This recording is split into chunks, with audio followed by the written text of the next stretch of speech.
ఈ రెండవ అంతర్జాతీయ తెలుగు మహాసభలో ఈ కార్యక్రమం ఇంత పెద్దగా జరిపిస్తున్నారు ఘనంగా, ఇంత సక్సెస్ఫుల్గా రన్ అవుతుందంటే దీనికి ముఖ్య కారకులు పోలీసు వర్యులు కావచ్చు, మన ఎన్సీసీ అన్న వాళ్ళు ఉన్నారు చాలామంది.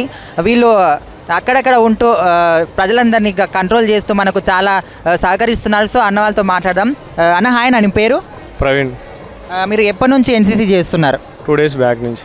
ఐ మీన్ కాలేజ్లో చేశారా, లేకపోతే స్కూల్లో కాలేజ్లో ఏ సర్టిఫికేట్ అట్లా ఉంటుంది కదా? లేదు, నేనైతే బీ సర్టిఫికేట్ కోసం ఇప్పుడు బీటెక్ జాయిన్ అయిన తర్వాత జాయిన్ అయ్యాను. నేను జాయిన్ అయ్యి ఒక 2-3 months అవుతుంది. సో ఫస్ట్ ఈ ఈవెంట్ గురించి నాకు ఒక 6 days ముందు నుంచే చెప్పారు సారు. సో 3 days మీరు ఇక్కడ ఉండి మొత్తం అంతా చూసుకోవాలి దగ్గరుండి, ఎవరికి ఏ వాలంటీర్స్కి ఏది హెల్ప్ అయినా మీరు దగ్గరుండి మీరే చూసుకోవాలని మాకు మా పీడీ అదే ఎన్సీసీ సార్ చెప్పారు. సో మేము పొద్దున్నే 6:30కి వచ్చి ఈవినింగ్ 8:30-9 అలా అయిపోతుంది. హాస్టల్కి వెళ్ళి మళ్ళీ మార్నింగ్ 6:30కి వచ్చాం. ఈరోజు సెకండ్ డే మాది. మళ్ళీ రేపు మార్నింగ్ సేమ్ డ్యూటీ. ఇక్కడ అంతా జనాలందరూ కొద్దిగా కంట్రోల్ చేస్తూ,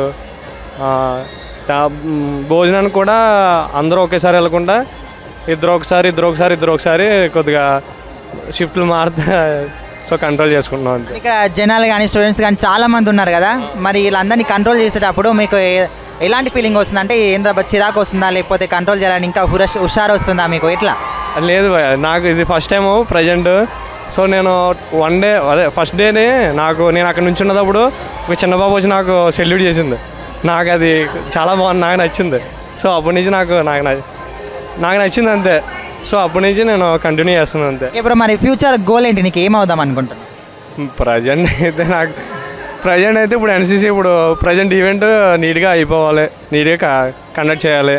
సో అది ఓకే. చూస్తున్నారు కదా, ఎన్సీసీ అంటే చాలామందికి తెలియకపోవచ్చు, కాకపోతే తెలిసిన వాళ్ళైతే ఖచ్చితంగా ఎన్సీసీ ఒక గొప్ప విషయం అని చెప్తా ఉంటారు. ఎందుకంటే నేను ఇట్లా ఒక ఎన్సీసీ చేసిన క్యాండిడేట్ని కాబట్టి చెప్తా ఉన్నా. ఇక్కడ వచ్చిన స్టూడెంట్స్ కానీ ప్రజల్ని కానీ కంట్రోల్ చేయడానికి చాలా బాధపడుతూ ఉన్నారు 2 రోజుల నుంచి. అంటే మనమని అక్కడక్కడ కాసేపు 5 నిమిషాలు అట్లా కూర్చొని ఉంటాం, కానీ వీళ్ళు మార్నింగ్ వచ్చినప్పటి నుంచి ఈవినింగ్ వరకు నిల్చొనే ఉండాలి, అందరినీ కంట్రోల్ చేయాలి. కాకపోతే ఇంత స్ట్రెస్ అవుతున్నా, ఇంత బాధపడుతున్నా, ఎవరొకరు ఒక చిన్న పాప వచ్చి సెల్యూట్ చేసిందంట. ఒక్క సెల్యూట్కే మన ఎన్సీసీ అన్న చాలా మనసు ఉప్పొంగిపోయి చాలా సంతోషపడాడంట. సో ఇట్లాంటి చిన్న చిన్న కారణాలే మనకు చాలా సంతోషాన్ని ఇస్తూ ఉంటాయి. సో ఇట్లాంటి వాళ్ళని కొంచెం ఎంకరేజ్ చేయండి, మన తెలుగు మహాసభలని గిట్ట ఎంజాయ్ చేయండి. Thank you.